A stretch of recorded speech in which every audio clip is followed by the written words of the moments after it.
안녕하세요. 저는 결혼 1년 만에 이혼하게 된 여자입니다. 날이 좋아지니 확실히 기분도 상기되나 봅니다. 깨끗한 하늘을 보니까 근심 걱정이 싹 다 가벼워지네요. 그래서 문득 수개월 전이 되어버린 저의 이혼 상처도 그저 푸른 도화지에 구름 한 점밖에 안 될 만큼 가벼운 상처로 느껴져서 공개적인 곳에 사연을 털어내보고자 합니다. 저는 30대 중반 늦은 나이까지 결혼을 안 하고 있었어요. 결혼에 관심이 없었습니다. 이대로 결혼할 상대가 안 생긴다면 죽을 때까지 안 해도 상관이 없었을 정도였죠. 그런데 저희 가족들의 입장은 아니었어요.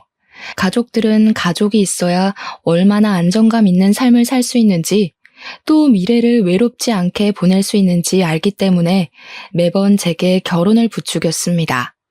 부모님의 그런 마음은 이해가 되었어요. 부모님은 아마 외동인 제가 먼 훗날 혼자 남겨질 게 걱정이 되셔서 그랬을 겁니다. 저도 그게 겁은 날 것 같지만 그렇다고 오지도 않은 날을 위해 원치 않는 삶을 준비하고 싶진 않았어요. 그만큼 아직 제가 마음의 준비가 안 되었다는 뜻이었겠죠. 그렇게 시간만 보냈다 보니까 저도 어느새 40살을 바라보는 나이가 되어갔고, 그럴수록 아빠가 유독 조급해했어요. 아빠가 제 걱정으로 잠 못 이루는 날이 많은 줄 몰랐는데 엄마가 한날 아빠 몰래 아빠가 제 걱정 많이 하고 있다고 말을 해주더라고요. 근데 그게 별다른 실행력으로 연결이 될 줄은 몰랐습니다. 어느 날 아빠가 갑자기 소개팅을 잡아왔더라고요. 다짜고짜 저더러 몇 날 몇 시 소개팅 잡아놨으니까 나가보라는 거 아니겠어요? 내 나이에 무슨 소개팅이야. 그런 건 더 젊고 어리거나 스펙이 좋은 여자들이나 해야지. 나는 나이도 많은데 그냥 평범한 월급쟁이잖아. 바로 차일걸? 일단 만나보고 생각하라니까. 그쪽에서 네가 무슨 일 하는지 몇 살인지 그런 기본 정보는 다 알고 있어. 언제까지 이렇게 애처럼 살 거야? 엄마 아빠가 평생 너랑 같이 살 줄 알아? 이미 잡은 소개팅이라고 하니 별 수 없었습니다. 아빠가 저의 비혼을 스트레스로 느낄 만큼 걱정하고 있다 하니까 소개팅이라도 나가는 수밖에 없었죠. 그렇게 해서 저는 오래간만에 아빠가 고른 남자와 만남을 갖게 되었어요. 남자랑 교제를 목적으로 약속을 가져본 건 오랜만이라 기분이 좀 이상했습니다. 아무튼 그렇게 만났던 소개팅남이 저와 결혼까지 가게 된 남편이에요. 저와 남편은 미치게 좋아서 만났다기보다는 굳이 마음 안 맞는 부분이 없어서 계속 사귀었던 거고, 양갓집에서 하도 결혼을 재촉하니까 반개월 만에 결혼을 결정했던 거였어요. 마음이 아예 없었던 건 아니라서 남편도 저도 결혼에 대해 거부감은 없었죠. 우리 둘 다 비혼주의가 강력했던 입장이 아니라 당연히 인연이 생기면 결혼할 생각이 있었으니까요. 저희가 결혼한다고 하니 혼수랑 예단은 양갓집에서 알아서 다 해주셨습니다. 저희보다 더 신이 난 양가 집안 어른들을 보면서 저랑 남편은 부모님들께 여태 효도랍시고 해드렸던 건 별것도 아니었구나 싶었어요. 이제야 효도를 하는 것 같아 나름 뿌듯했었네요. 어쨌든 저희는 만난 지 반개월밖에 안 되었는데 얼떨결에 결혼까지 하게 되었습니다. 주변에서는 저더러 정신 나갔다고 하지만 저는 꼭 그렇게 생각하지도 않았어요. 미치게 사랑해서 결혼해도 이혼하는 사람들이 태반인데 저랑 남편은 서로 덜 사랑했으니 사람을 더 객관적으로 보고 판단할 수 있었다고 봤거든요. 애초에 남편이랑 저는 서로한테 콩깍지가 없어서 서로에 대해 착각할 이미지 따위도 없었다는 겁니다. 일부러 무언가를 안 보여주려고 숨기는 게 아닌 이상 말이죠. 그래서 저는 제 결혼 생활이 감히 평범하고 행복할 거라고 자신했어요. 남편이 제 사생활, 우리 부부 영역을 방해하지 않는 선에서 가지는 시간은 남편만의 자유라고 생각했고, 남편 또한 제 개인적인 영역을 터치하지 않기로 저희는 합의도 봤습니다. 이런 건 서로 덜 사랑이기 때문에 덜 집착할 수 있어서 가능했다고 생각했어요. 이렇게만 존중하고 산다면 당연히 갈등 횟수는 자연스레 적을 수밖에 없다고 봤죠. 그런데 신혼여행 날부터 본의 아니게 당황스러운 상황을 목격했는데요. 그로 인해 제가 살짝 역정을 냈었어요. 남편이 씻지도 않고 침대에 눕더라고요. 씻고 누우라니까 피곤한 목소리를 하면서 저보고 먼저 씻으라대요. 그렇게 피곤하면 먼저 씻고 나와서 먼저 자라고 했거든요. 그런데 그건 곧 죽어도 싫다더라고요. 이유는 단지 피곤해서였어요. 할 수 없이 제가 먼저 씻었습니다. 남편 피곤할 테니까 배려해서 일부러 서둘러 씻고 나왔어요. 그런데 남편 상태가 어땠는지 아시나요? 그 더러운 몸뚱어리로 이불을 돌돌 감아서 자고 있는 거 아니겠습니까? 심지어 이미 잠옷으로 갈아입은 채 말이죠. 잠옷으로 갈아입을 정신이 있었으면 먼저 씻으러 갈 것이지. 우리가 좀 오래 돌아다니긴 해서 피곤한 건 이해하겠는데 그렇기 때문에 더 씻고 자야 된다고 생각했거든요. 바깥 먼지도 둘러쓰고 땀도 흘렸단 말입니다. 그런데 남편은 찝찝하지도 않은지 그대로 잠들어 버렸더라고요. 제가 깨워도 꼼짝도 안 할 만큼 기절해버린 거 아니겠습니까? 일부러 안 일어나려는 것 같기도 했어요. 나중엔 결국 제풀에 지쳐서 저도 포기해버렸어요. 피곤하니까 어쩔 수 없다 생각하고 남편을 이해해줬죠. 근데 남편이 다음날도 샤워를 안 하고 그냥 누우려고 하더라고요. 그건 좀 아닌 것 같아서 제가 필사적으로 침대를 막아섰습니다. 또 안 씻으려고? 좀 씻어. 어제도 안 씻었잖아. 찝찝하지도 않아? 자기한테서 땀냄새 엄청 나거든? 에이, 무슨 땀냄새가 난다고 그래. 가는 곳마다 에어컨 있어서 땀 생겨도 금방 다 증발해버렸는데. 지금도 만져봐봐. 안 끈적거리잖아. 과연 안 끈적거렸을까요? 어제 누적된 땀까지 곁들여져 사람 가죽이 아닌 다른 걸 만지는 기분까지 들었어요. 그 상태로 저를 안아주려고 해서 제가 진심으로 잔소리를 했더니 그제야 저한테 양보해주겠다는 듯 씻으러 가더라고요. 아무리 피곤해도 그렇지 땀 흘리고 샤워 안 하는 건 상대방에 대해 예의 없는 거 아닌가? 가는 동안에도 귀찮다고 얼마나 툴툴거렸는지 몰라요. 남편이 저렇게까지 귀찮아하는 모습은 처음 봤을 정도였습니다. 신혼여행 일주일 내내 제가 남편한테 씻으라는 말을 몇 번이나 했는지 모르겠어요. 연애 때는 전혀 그런 적 없었거든요. 물론 우리가 같이 해외여행을 갔을 만큼 장기간 연애를 해본 건 아니라서 원래 이런 사람인데 제가 몰랐을 수도 있어요. 그래서 남편한테 원래 그리 잘 안 씻냐고 직설적으로 물어봤는데요. 씻지 왜 안 씻어? 사람이 안 씻고 어떻게 사냐? 네 반응이 재밌어서 괜히 장난치려고 그러는 거야. 그 말에 진심으로 긴장했던 마음을 놓았던 기억이 나요. 남편이 정말 잘 안 씻는 게으름뱅이일까봐 얼마나 놀랐다고요. 제가 더러운 걸 잘 못 참거든요. 더 명확히 말하자면 깔끔한 사람을 좋아해요. 근데 남편이 평소 차림새가 참 깔끔해서 제가 많이 좋아했었어요. 그건 남편과 결혼하기 전까지 반개월 연애하면서 제가 많이 칭찬해줬던 부분입니다. 그래서 남편이 신혼여행 오자마자 갑자기 색다른 면모를 보여주길래 당연히 진짜 모습이란 생각을 못했죠. 그렇게 깔끔하던 사람이 순식간에 더러워지다니 단순히 신혼여행만의 문제라 생각하며 신혼여행 다녀오고 나서 남편 등짝을 한번 패주는 걸로 그 문제를 넘겼습니다. 그런데 혼란스럽게도 남편은 신혼여행 이후로도 더러운 짓을 멈추질 못했어요. 제 반응이 재밌다는 걸 핑계로 일부러 더 더러운 짓을 계속 자처했습니다. 그때마다 제가 남편을 질책하면 남편은 그저 미안하다고 실실 웃을 뿐이었죠. 그래도 그때까지는 여전히 남편이 장난치는 거라 생각했었어요. 그러나 본격적인 부부 생활을 시작하면서 저는 남편이 씻는 것에 진심으로 게으르단 걸 알게 되었습니다. 제 반응 때문에 장난치는 것이 아니라 제 반응을 핑계대면서 진짜 귀찮아하는 것이란 걸 눈치챘단 거죠. 어느 날 하루였어요. 남편이 자기 전에 화장실을 다녀오는데 회색 바지에 물기를 묻혀온 겁니다. 심지어 손을 바지에 벅벅 닦으면서 들어오더라고요. 잠자리를 준비하던 저는 남편을 보면서 순간적으로 몸을 일으켰어요. 바지 앞에 물 뭐야? 설마 소변 아니지? 설마 다 큰 어른이 그렇게까지 칠칠 맞은 짓을 했을까? 손 씻다가 흘린 거야? 소변 맞는데? 실수로 좀 묻었어. 여자들은 모르는 남자만의 고민이야. 이런 건 예민한 부분이니까 웬만하면 지적하지 말아줘. 남편은 뭐가 그리 재밌는지 키들거리며 침대로 올라오려고 했어요. 저는 진심으로 너무 더러워서 머리털이 솟는 기분이었습니다. 얼른 일어나 남편이 침대에 못 올라오게 막았어요. 아까 손을 바지에 닦는 것 보니까 손도 안 씻은 것 같더라고요. 저는 남편을 방 밖으로 떠밀면서 가서 씻고 오라고, 안 그럼 밖에서 자게 할 거라고 내쫓아 버렸어요.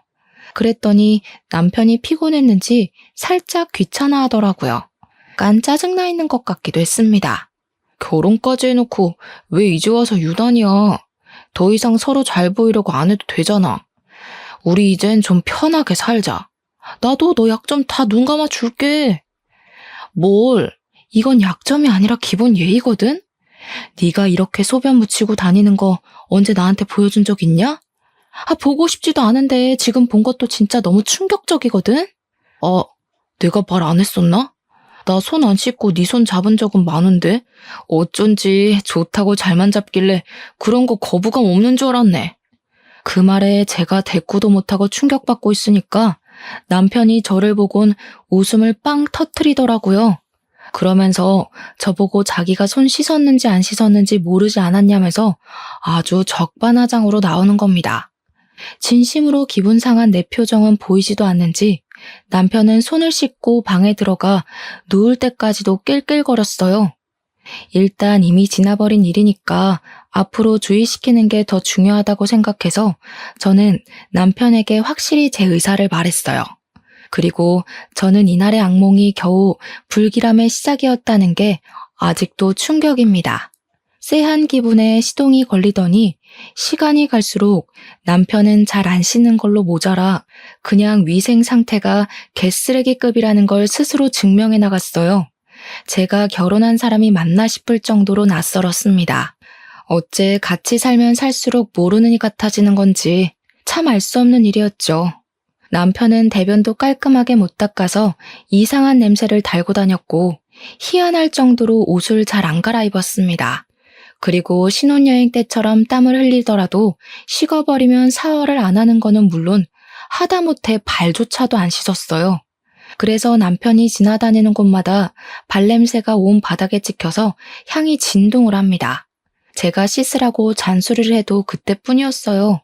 남편이 알겠다고 해놓고 저 안 보는 사이 자버리거나 씻었다고 거짓말을 치면서 냄새를 맡아보라 장난을 칩니다. 장난도 한두 번이지 사람 예민한 문제를 갖고 계속 건들면 화가 나기만 하잖아요. 언제는 시모가 우리 집을 방문했었는데요. 그날 남편도 있었어요. 마침 남편이 발톱 갖고는 손이랑 발을 안 씻고 자꾸 다른 물건을 만지더라고요. 그래서 잘 됐다 싶어 제가 약간 장난식으로 시모한테 남편 발 좀 씻으라고 말해달라 했거든요. 사람 사는 게 다 저렇지 뭘 그러니. 나 물건 만지는 것도 아니고 가족 건데 너 벌써 남편 머리 위에 서려고 기강 잡는 거냐? 아무리 가족이라도 남편은 발에 무좀도 있어서 냄새가 더 심하단 말이에요. 근데 그걸 씻지도 않고 그 손으로 이것저것 만진다고 생각해 보세요.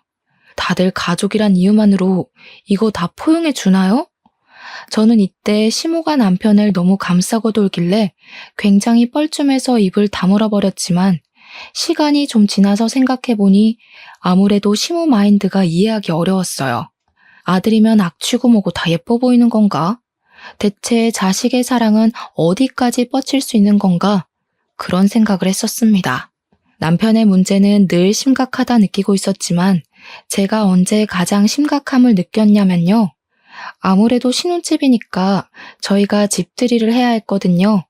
각자 친구들을 초대했는데 남편 친구들은 잘 왔다가 갔어요. 그런데 제 친구들이 기분 좋게 집을 찾아온 날 사달이 나고 말았습니다. 다들 저희 집을 들어오자마자 갑자기 표정이 이상해지더라고요. 그러면서 신발장 앞에서 주춤거리는 겁니다. 이런 말하기 미안한데 왜 집에서 외국인 암내가 나니? 나 이런 냄새 중국에서 교환학생 다닐 때 지하철에서 맡아본 것 같은데? 야, 여기서 어떻게 살고 있어? 진심으로 토할 것 같아. 그냥 나가서 집들이 하면 안 되겠니? 친구들 반응 때문에 제가 얼마나 당황했는지 모릅니다. 친구들은 집안에서 진동하는 액취증 냄새 때문에 마치 남의 겨드랑이에 파묻혀 있는 것 같다면서 급기야 한 친구는 숨쉬기 어렵다고 못 참고 나가버렸어요. 결국 환기 다 될 때까지 우리 집에 아무도 못 들어가겠다는 사태가 벌어지고 말았습니다. 저보고 괜찮냐고 묻는 친구들에게 저는 견딜만 하다고 어색하게 웃어 보일 수밖에 없었어요. 사실 저는 악취가 나는지도 잘 모르고 있었습니다. 일단은 냄새가 심하다고 하니 창문을 열고 급히 환기를 시켰어요. 그동안의 2시간가량은 친구들을 데리고 밖에서 놀아야 했죠. 제가 그때 얼마나 쪽팔렸는지 몰라요. 창문 열고 바람 냄새 맡다가 거실 안으로 들어가니까 묘하게 액취증 냄새가 나긴 나더라고요. 근데 사실 긴가민가 했었어요. 근데 저는 긴가민가하게만 느껴졌다는 것이 더 화가 나더라고요. 친구들은 숨을 못 쉴 만큼 괴로웠던 냄새라는데 저는 그 냄새에 익숙해져서 몰랐다는 거잖아요. 그 정도로 그 더러운 냄새에 적응된 제 자신이 너무 끔찍했습니다. 언젠가는 그 냄새가 곧 제 냄새가 될 수도 있는 거고 저도 모르는 사이 제 주변 사람들에게 안 씻었다고 억울한 누명을 쓸 수도 있는 거 아닙니까? 생각만 해도 기분 나쁘고 충격이었어요. 별거 아닌 것 같아 보이지만 집안에 존재하는 모든 것에 이상한 냄새가 밴다고 생각해 보세요. 이거 생각 외로 골치 아픈 문제입니다. 아무튼 환기가 되긴 했어도 가구들의 배인 냄새까진 어쩔 수 없어서 친구들은 잔잔한 액취증 냄새를 계속 느껴야 했습니다. 그 때문에 저희는 제대로 된 술자리를 갖지 못했어요. 친구들이 음식에서 액취증 냄새가 나는 기분이라면서 입맛이 뚝 떨어진다고 하더라고요. 저 같아도 음식 먹는데 겨드랑이가 떠오르면 입맛이 없어질 것 같거든요. 친구들이 대체 이런 냄새 왜 나는 거냐고 저한테 조심스레 물어보기도 했는데요. 그때 저는 순간 제 남편을 언급하는 게 창피해서 사실을 숨기고 말았어요. 잘 모르겠다고 그리만 둘러댔죠. 그러니 친구들은 장난친다고 혹시 외국인 우렁각시 사는 거 아니냐, 외국인 하숙생 있는 거 아니냐, 남편이 외국인 아니냐, 온갖 외국인 얘기를 다 갖다 붙였습니다. 저도 부산에 놀러가서 해운대의 한 실내 공간에서 외국인 특유의 겨드랑이 체향을 맡아본 적이 있거든요. 그들이 있던 공간에만 들어가도 그 냄새가 가득하더라고요. 친구들이 대충 무슨 기분을 느끼고 있는지 알 것 같았어요. 그래서 우리 집에 오래 있다가 가라는 말도 할 수가 없었습니다. 저는 결국 악취 때문에 집들이를 망치게 되는 사태까지 벌어졌어요. 그렇게 씻어달라 부탁했던 남편은 친구들이 집들이 온다고 했던 그날도 씻지 않았습니다. 퇴근하고 집에 들어오자마자 남편은 친구들한테 인사만 하고서 바로 안방에 들어갔어요. 아마 또 씻지 않은 몸으로 침대에 올라가 누웠겠죠. 상상만 해도 이미 저의 한계치가 턱 끝까지 차올랐습니다. 그 시점 안방에 있던 남편이 코미디 프로그램을 보면서 웃는 목소리가 들리더라고요. 더는 못 참겠던 저는 한 소리 하기 위해서 안방으로 향했어요. 문을 열었더니 남편이 무좀 걸린 발을 긁으며 그 손으로 리모컨 만지는 걸 목격했습니다. 저를 본 남편은 친구들 잘 보내줬냐고 속 편한 소리만 해댔어요. 저는 이대로는 더 이상 변화가 없을 것 같아서 결국 남편한테 최후의 선언을 하였어요. 아무래도 당신 좀 심한 것 같다. 이렇게 살다간 나까지 후각이 고장날 것 같아. 당신 병원에 날 잡아서 액취증 수술하러 가자. 뭐? 뭔 수술? 내가 수술을 왜 해? 나 얼마나 건강한데. 그리고 쓸데없이 겨드랑이 뭐하러 수술하냐? 돈이 남아 돌아? 사람 죽는 것보단 돈이 빠듯한 게 나아. 지금 이 방에도 악취가 진동을 한다고. 내 친구들이 오죽했으면 우리 집에 외국인 사냐고 물었겠어. 그 와중에 남편이 무좀을 얼마나 긁었으면 까만 이불에 발에서 떨어진 각질들이 나뒹굴고 있었습니다. 그마저도 제 눈에 엄청 거슬렸어요. 남편은 혼자 쓰는 침대도 아니면서 꼭 한 번씩 저런 식으로 이불에 더러운 짓을 저질렀습니다. 제발 무좀 관리도 좀 받아. 무좀도 배우자한테 옮길 수 있다는 거 몰라? 그리고 더럽게 왜 자꾸 잠자는 자리에서 발을 긁고 난리야. 당신 때문에 나까지 무좀 옮으면 나 진짜 집 나가버린다. 제가 악에 받쳐서 소리치자 남편은 그제야 자기 발 각질 때문에 그러냐면서 이불 위에 있는 이물질을 탈탈 털어서 바닥으로 죄다 떨어뜨렸습니다. 그 모습을 보는데 정말 기가 막혀서 말이 안 나오더라고요. 내가 안 씻어서 그런 거지 수술은 뭔 수술이야. 나도 누구 만나거나 필요할 땐 씻어. 특히 양치는 매일 하고 있고 한 번씩 사우나 가고 싶으면 씻고. 그게 다야? 고작 그런 걸로 떳떳하다 자랑하는 거냐? 다른 사람들은 매일 씻는 걸 도대체 당신은 왜 못해? 매일 씻는 건 상식이라고. 그거 다 편견이야. 나 봐. 매일 안 씻어도 엄청 건강하잖아. 그리고 씻어봤자 일하러 가면 5명 보는 게 다인데 뭐하러 굳이 때 빼고 광내겠어? 남편은 부동산 사무실에서 일하고 있습니다. 찾아오는 사람이 그리 많지 않아서 출근하면 잠만 잔다는 걸 우연히 들었어요. 남편이 복장은 깔끔하게 입는 편이라 사람들이 겉으로 보기엔 멀쩡한 줄 압니다. 향수를 얼마나 뒤집어 쓰고 다니는지 악취가 느껴지기 전에 향수 냄새에 놀라서 코를 막을 정도로 뿌려서 남편과 철썩 붙어있지 않는 한 웬만큼 냄새는 또 안 느껴지더라고요. 네 남편 냄새 난다고 동네방네 소문나는 것도 짜증나지만 한편으론 아무도 모르고 저만 길길이 날뛰는 것이 억울하기도 했습니다. 왠지 제가 예민해서 남편을 못 살게 구는 것처럼 비치는 것 같았거든요. 날 위해서 노력해줄 순 없는 거야? 내가 당신이랑 아무것도 못하겠다잖아. 우리 신혼인데 이게 뭐냐고. 날 아내로 생각한다면 수술 받고 무좀 약도 타먹고 노력하는 척이라도 좀 해. 갈수록 피곤하게 왜 그러냐. 우리 애초에 벗겨질 콩깍지도 없던 사이 아니었어? 나한테 실망할 것도 없는데 뭘 그렇게 몸서리를 치는데. 남편은 귀찮다고 제 말을 못 들은 척하며 그대로 누워서 자는 척을 했어요. 발 각질이 나뒹굴던 이불 위를 그대로 눕는 남편을 보고 저는 또 오만정이 다 떨어져 버렸죠. 이미 턱끝까지 차올랐던 한계는 제 이성을 그만 놓게 만들었습니다. 저는 끝내 그날 이후로 남편에게 각방을 선언했고 그제야 제가 성났다는 걸 인식한 남편은 얼렁뚱땅 미안하다는 말을 했습니다. 당연히 남편은 그 사과도 그저 말뿐이었어요. 저와 화해를 하기 위해 무언가를 행동으로 보여주는 건 전혀 없었습니다. 그렇다고 저희 부부 문제로 어른들에게까지 걱정 끼치고 싶진 않았어요. 그래서 각자 부모님 앞에서 티를 내진 않았습니다. 당연히 집안 행사가 있으면 문제 안 되게 착실히 이행했죠. 그나마 불행 중 다행이었던 건 시댁이 제사도 안 하고 명절도 안 지낸다는 것이었습니다. 두 분은 결혼하기 전에도 말씀하셨던 건데 명절 때마다 여행을 간다고 했었어요. 그래서 우리더러 친정을 가든지 여행을 가든지 알아서 하래서 그건 얼마나 좋았는지 몰라요. 결혼한 친구들도 저보고 유일하게 결혼 잘했다고 말해주는 부분이 바로 이 부분이었습니다. 그래도 남편이 친정에 가서는 우리 엄마가 시키는 대로 손도 씻고 나름 멀쩡한 사람인 척 하더라고요. 근데 그걸 보니 문득 나랑 연애할 때도 내가 보는 곳에서만 저런 식으로 멀쩡한 사람인 척 했겠구나 싶은 겁니다.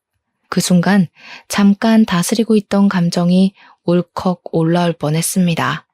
뭔가 속아서 결혼한 기분이라고 해야 하나요? 신중하지 못해서 어른들 등살에 밀려 바로 결혼을 선택해버린 제 실수도 문제였지만 남편이 솔직하게만 말해줬어도 여기까지 오는 일은 없었을 텐데 아무리 생각해도 화가 났어요. 친정에 있는 동안 내내 이걸 부모님한테 일러 바쳐서 합가를 해야 하나 심하게 고민했습니다. 그러나 결국엔 또 고민뿐이었죠. 그렇게 무려 5개월이 더 지났고 저랑 남편은 그때까지도 각방을 쓰고 있었습니다. 중간중간 남편이 몇 번 화해 시도를 했었거든요. 그런데 그때마다 제가 의견을 굽히지 않고 수술하라 했더니 남편이 끝까지 수술은 하기 싫다고 하더라고요. 자기는 그 정도로 심각한 사람이 아니래요. 안 씻어서 그렇지 씻으면 없어질 냄새라나 뭐라나.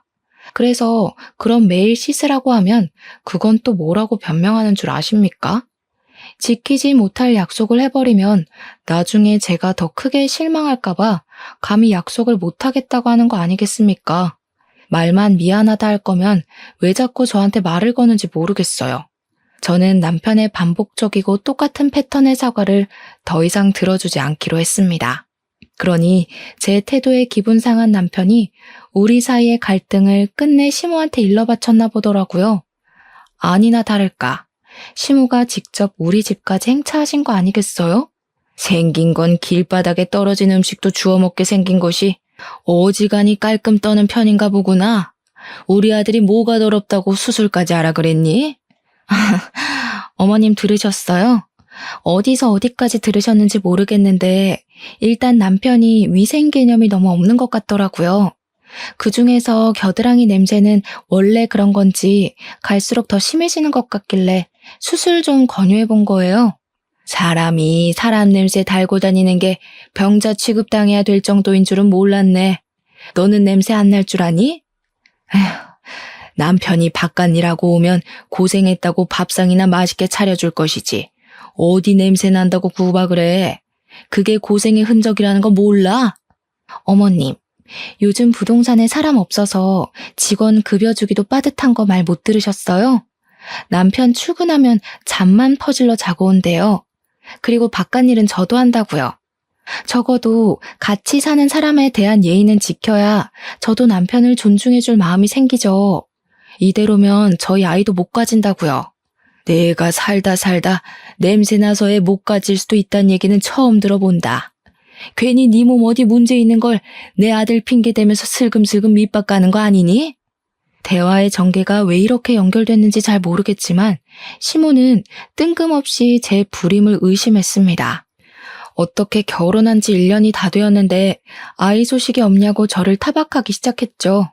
그런 시모를 보니까 뭐든 그냥 제 문제로 만들려고 하는 못된 신보가 보였어요. 그래서 솔직하게 말씀드렸어요. 자기 아들 문제는 자꾸 회피하시는 것 같길래 그 이유를 언급하면서요. 남편이 더러워서 각방 쓴 지 오래됐어요. 남편 옆에만 누우면 저절로 구역질이 나오려고 해서 도저히 한 입을 못 덮겠더라고요. 그런 사람이랑 아이를 어떻게 만들어요? 아기 씨가 이미 남편 몸 안에서 다 죽었겠어요. 또 몸은 얼마나 긁어대는지. 저희 방 이불 까만색인데 하얀 가루가 드글드글해요. 지금 보러 가실래요? 제가 시모를 앞장서 안방으로 가려고 하니까 시모가 짜증이 났는지 표정 썩히면서 저더러 건방이 하늘을 찌른다며 다짜고짜 뺨을 때렸습니다. 손찌검을 당할 줄은 몰랐기에 저 그때 상당히 당황했었어요.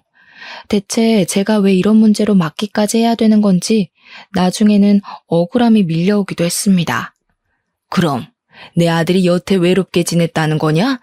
어디서 이런 불려우 같은 게 들러붙어선 감히 내 아들을 외롭게 만들어? 그렇게 내 아들이 냄새나고 더러우면 아예 집을 나가버리지 뭐하러 각방만 쓰고 앉았니? 말씀 잘하셨네요. 안 그래도 남편이 너무 고집부려서 이젠 그만 포기하려고요. 도저히 어머님 아들이랑 한 지붕 아래 사는 거 구역질 나서 안 되겠어요. 여기 더 있다간 없던 병까지 걸릴 지경이라니까요. 저는 시모를 내버려 두고서 시모 보란 듯이 바로 가방을 챙기러 자리를 떴습니다. 간단히 짐만 챙겨서 나왔어요. 시모는 기가 차서 저를 지켜보고만 있더라고요. 그 순간 나가기 전에 갑자기 어떤 생각이 번뜩 떠오른 겁니다. 발길을 돌려 시모한테 다가가 냄새를 맡아봤어요. 그러니 시모가 기겁하면서 저를 기겁하면서 밀어내더군요. 어머님, 어쩐지 어머님은 이 집에 오랜만에 들어오는데도 아무렇지 않길래 이상하다 했어. 어머님도 암내 너무 심각하네요? 솔직히 말해보세요. 주변에 사람들 안 오죠? 곁에 왔다 하더라도 아마 다들 속으로 욕했을걸요? 어머님도 지금 아드님이랑 똑같이 병자니까. 뭐? 이 년이 진짜 막 나가기로 작정했나? 집 나가려니까 눈에 뵈는 게 없는 거야? 네 시엠이거든? 예의 없게 무슨 짓이야? 예의를 갖췄기 때문에 어머님이라고 불러드리고 있는 거잖아요. 대신 이 집 문턱 나가면 더 이상 어머님 며느리 안 할 거라서 말은 예쁘게 못해요. 근데요. 지금 보니까 어머님도 냄새 심한데 혹시 그동안 시댁 못 오게 했던 이유가 이거예요? 실제로 저는 남편과 연애부터 결혼 생활을 하면서 단 한 번도 시댁을 가본 적이 없습니다. 그냥 밖에서 시댁이라는 아파트 건물만 봤을 뿐이었어요. 시댁을 방문할 기회가 없었던 것도 아니었거든요. 근데 시댁과의 모든 약속은 전부 다 밖에서 해결했어요. 결혼 인사를 갔을 때도 외식을 했고, 신혼여행 다녀오고 나서 인사를 드리러 갔을 때도 외식을 했죠. 시부모님 두 분 생신을 챙길 때도 외식을 하였습니다. 제사도 안 하고 명절도 없으니 제가 몰래 시댁을 찾아가지 않는 이상 시댁을 가볼 이유가 없더라고요. 한번 가볼 마음은 있었지만 일을 다니다 보니까 귀찮아서 자꾸 미루는 바람에 그마저도 못 가봤네요. 근데 그날 시모에게서 나는 체향을 맡아보니까 설마 시댁에도 우리 집에서 나는 악취랑 비슷한 냄새가 나서 그러나 싶더라고요. 그저 추측으로 물었던 건데 시모 얼굴이 순식간에 벌개지는 것을 보니 전곡을 찌른 것 같기도 했습니다. 그건 아직도 확인되지 않은 의문이긴 하나 왠지 맞는 듯 했어요. 저는 괜히 평생 냄새에 절여서 익숙해져 온 시모가 불쌍해서 어깨를 톡톡 두들겨 주었어요. 그리곤 신발장으로 가 신발을 신었죠. 참, 손주발하셨죠? 어디서 들었는데 액취증이 유전 가능성 높다더라고요. 저 절대 어머님 집안 혈육 안 낳아줄 거예요. 애 불행하게 만들 일 있어요? 제가 볼 땐 어머님 아들은 함부로 방생하면 안 될 것 같아요.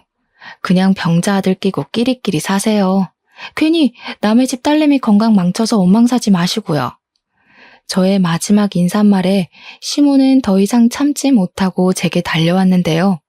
저 얼른 현관을 빠져나와 문을 닫아버렸습니다. 계단을 뛰어내려와 버렸죠. 실내에서 시모의 목소리가 얼마나 쩌렁쩌렁하게 울리던지 그렇게 그 집을 탈출하게 되었어요. 원래는 그날 이혼을 할 생각은 아니었거든요. 남편이랑 언제 진지하게 이혼 얘기를 해볼까 날짜를 정하고 있었을 뿐이었어요. 근데 마침 시모가 찾아와서 제 속을 들들 볶아주는 덕에 무작정 저질러버린 거였죠. 어쨌든 그날 친정으로 가자마자 남편한테 곱게 합의 이혼하자고 문자를 보냈어요. 그런데 의외로 남편이 당황해서 전화가 왔더라고요. 남편이 그동안 제 잔소리를 귀찮아해서 좋아할 줄 알았는데 느닷없이 저를 붙잡는 거 아니겠어요? 무슨 소리야? 이혼이라니? 각방 쓰는 것까진 내가 봐줄 수 있는데 이혼으로 협박하는 건 아니지. 아무리 우리가 적당히 좋아하는 마음으로 결혼했다고 해도 이렇게 쉽게 이혼하는 게 말이 돼? 결혼한 지 이제 겨우 1년 넘었는데 우리가 애초에 그 정도인 마음으로 결혼한 이유가 뭐였는데 서로한테 미쳐서 결혼하면 그만큼 서운한 것도 많아서 존중도 못 해주고 마음도 빨리 식어서 그런 거 아니었어? 나도 당신이랑 살면서 이딴 이유로 이혼하게 될 줄은 몰랐다. 그러게 적당히 했어야지. 네 멋대로 하고 살 거면 결혼을 왜 했니? 이미 너네 엄마랑은 말 끝냈으니까 거기랑 얘기해. 야, 일단 만나서 얘기해. 우리 엄마가 쓸데없는 소리 했지? 엄마는 무조건 부정적으로 얘기하는 사람이라서 귀 기울여 들을 필요 없어. 내가 다시 설명할게. 나 매일 씻을 테니까 우리 천천히 얘기해보자. 남편은 제가 시모한테 혼쭐 나면 고개 숙이고 한 발 물러날 줄 알았나 봅니다. 그랬는데 제가 바로 이혼 통보를 해버리니 당황스러웠겠죠. 근데 남편이 진짜 이혼만큼은 하기 싫었나 봐요. 남편 입에서 매일 씻겠다는 말이 나올 줄은 몰랐는데 의외였어요. 심지어 필요하면 수술도 흔쾌히 하겠다고 난리대요. 수십 번이나 기회를 줬는데 절벽 끄트머리로 내몰리니까 그제야 무서운가 보지? 그렇게까지 고집 부려야 말 듣는 놈이랑은 더 이상 못 살아. 비 맞춰주기도 싫고. 또 이미 네 엄마한테 뺨 맞은 게 기분 나빠서 어머님으로 모시고 싶지도 않아. 맞았어? 엄마가 때렸다고? 엄마가 그런 말은 없었는데. 내가 가서 혼내줄게. 내가 다 잘못했어. 너 아니면 누가 나 같은 거랑 결혼해준다고. 나 이대로 이혼하면 죽을 때까지 혼자 살아야 될지도 몰라. 그게 내가 바라는 거야. 넌 제발 결혼하지 말고 혼자 살아줘. 그 썩은 몸뚱아리를 또 누구 주려고. 너 하나 살자고 다수를 죽이는 건 좀 아니지 않아? 대체 어쩌다가 그 지경으로 컸는지 모르겠는데 제발 이 계기로 위생 개념 좀 갖췄으면 좋겠다. 남편은 제 말에 더 이상 매달리지도 않고 아무 대답이 없었습니다. 답이 없길래 저도 그냥 합의서 도장 찍을 일 생기면 연락하라고 말한 뒤 끊어버렸어요. 그 뒤로 한 일주일은 지났을 겁니다. 남편은 이혼 안 해주고 그 정도만 버티다가 결국 자기도 어쩔 도리가 없었는지 도장을 찍었어요. 어떻게 보면 더러운 부분 말고는 잘 맞았으니까 결혼까지 간 게 아닌가 싶은데 한편으로는 더러운 것이 드러나자마자 좋았던 장점이 다 가려질 만큼 단점이 컸다는 거잖아요. 그렇기에 아쉬운 이유는 아니었습니다. 다만 사람 대 사람으로서 그런 식으로밖에 못 살고 있는 남편의 인생이 안타깝긴 하네요. 자기가 이혼당한 이유를 부디 수치스러워해서 앞으로는 관리 좀 하길 바랄 뿐입니다. 속은 시원했지만 저도 이혼을 했다는 것 자체는 참 상처고 속상한 일이었습니다. 한동안 직장 일도 손에 안 잡혔을 만큼 정신이 딴 곳에 팔려있기도 했어요. 그런데 저의 이혼에 대해서 저보다 더 가슴 아파하는 사람이 한 분 있었는데요. 바로 우리 아빠였어요. 제가 이혼을 해서 가슴 아파했다기보단 자기가 소개해준 사람이 그 모양 그 꼴이었다는 것에 죄책감을 느끼시는 것 같았습니다. 제가 괜찮다고 말씀드렸고 어른들의 부추김이 있었지만 결혼을 결정한 건 나와 남편이었다고 달래주었죠. 그런데도 아빠는 아무래도 제게 많이 미안했나 봅니다. 결혼한다고 다 안정적으로 살 수 있는 것은 아니라는 걸 제 결혼 생활을 지켜보면서 느끼셨던 것 같았어요. 엄마도 옆에서 아빠를 걱정했을 만큼 아빠가 제 이혼을 신경 쓰고 계셨다는데 저는 여린 아빠의 마음을 어떻게 풀어드려야 되나 어느덧 그 고민에 빠지게 됐어요. 그 바람에 잠시 이혼에 대한 제 감정은 잊게 되었는데요. 그 무렵쯤이었습니다. 퇴근하고 귀가 중인데 갑자기 엄마한테 전화가 오더라고요. 받았더니 아빠가 집 근처 파출소에 있다고 그리로 오라는 거 아니겠어요? 무슨 일 생겼나 싶어서 그날은 지하철이 아닌 택시를 이용했습니다. 파출소 앞에 내려서 바로 안으로 들어갔죠. 그런데 그곳에서 아빠보다 먼저 눈에 들어온 사람들이 있었어요. 바로 전 남편과 전 시모였는데요. 그 사람들을 다시 본 것만으로도 당황스러운데 그것보다 더 당황스러웠던 건 따로 있었습니다. 전 남편 얼굴이 엉망이었다는 거예요. 제가 상황을 묻기도 전에 전 시모가 저를 발견하곤 벌떡 일어났습니다. 그리곤 제법 성난 얼굴로 달려들었어요. 갑자기 팔을 뻗어 무방비하게 서 있는 제 머리채를 잡고 흔들었죠.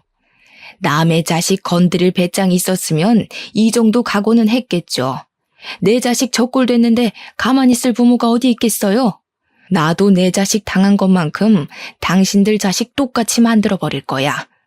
오자마자 머리채를 잡히는 바람에 정신없이 당하기만 했는데 그때 아무래도 장소가 장소인지라 사람들이 우르르 달려들었습니다. 저랑 전 시모 사이를 당장 갈라놓았고 저는 그곳에서 아빠의 생경한 모습을 목격하게 되었어요. 아빠가 경찰들이 붙잡고 있는 전 시모 얼굴이 손바닥을 휘날려 버리더라고요. 그걸 보니까 굳이 설명을 듣지 않아도 누가 전 남편 얼굴에 상처를 만들어놨는지 알 것 같았습니다. 뭘 잘했다고 말하는 꼬락서니까지 뻔뻔해서 내 딸을 모욕해? 이혼하면 다인 줄 알아?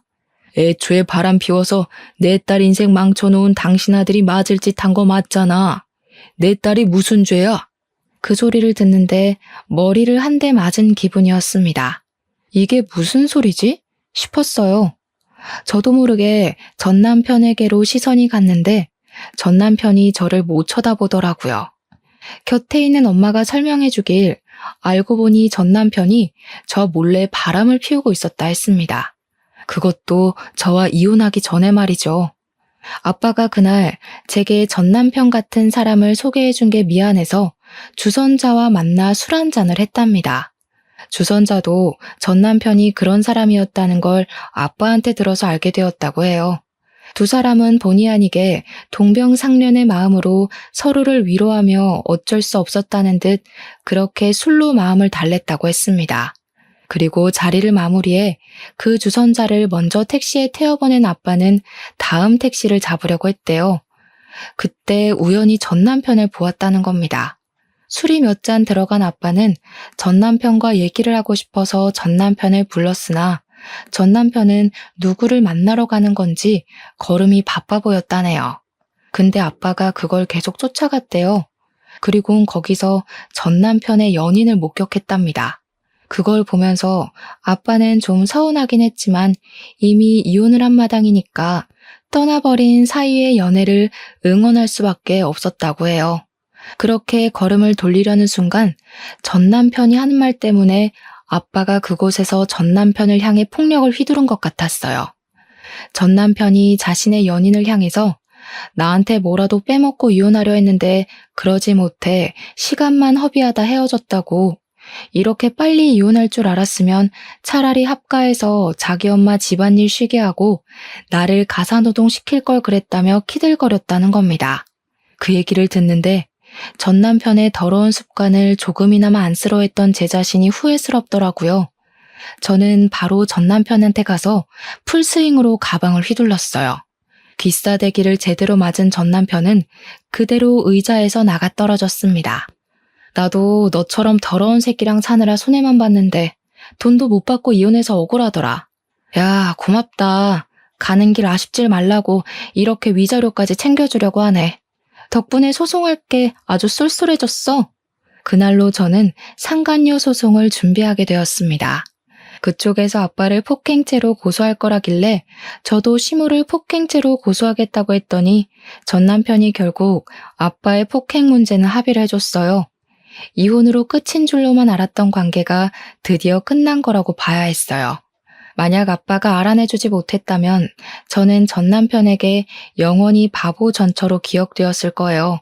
아빠는 저의 구세주입니다. 제가 지금도 그렇게 말해주고 있어요. 더러운 전쟁 같았던 제 사연 읽으면서 눈살 찌푸리진 않으셨는지요? 다른 무거운 고민과 달리 별 시덥지 않은 고민처럼 들렸을지 모르겠지만 제겐 일상생활이 송두리째 흔들렸을 만큼 괴로운 하루들이었습니다. 지금은 벗어나서 그저 평범한 삶이 감사하기만 하죠. 그러니 별것 아닌 것처럼 보이는 제 사연에도 응원 한마디씩 해주시면 감사하겠습니다.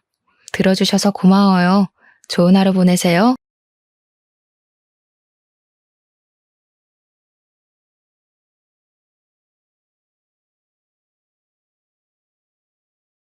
안녕하세요. 저는 이혼한 여자이고 30대 후반입니다. 이런 공개적인 공간에서 이혼 사연을 올려보게 될 줄은 몰랐네요.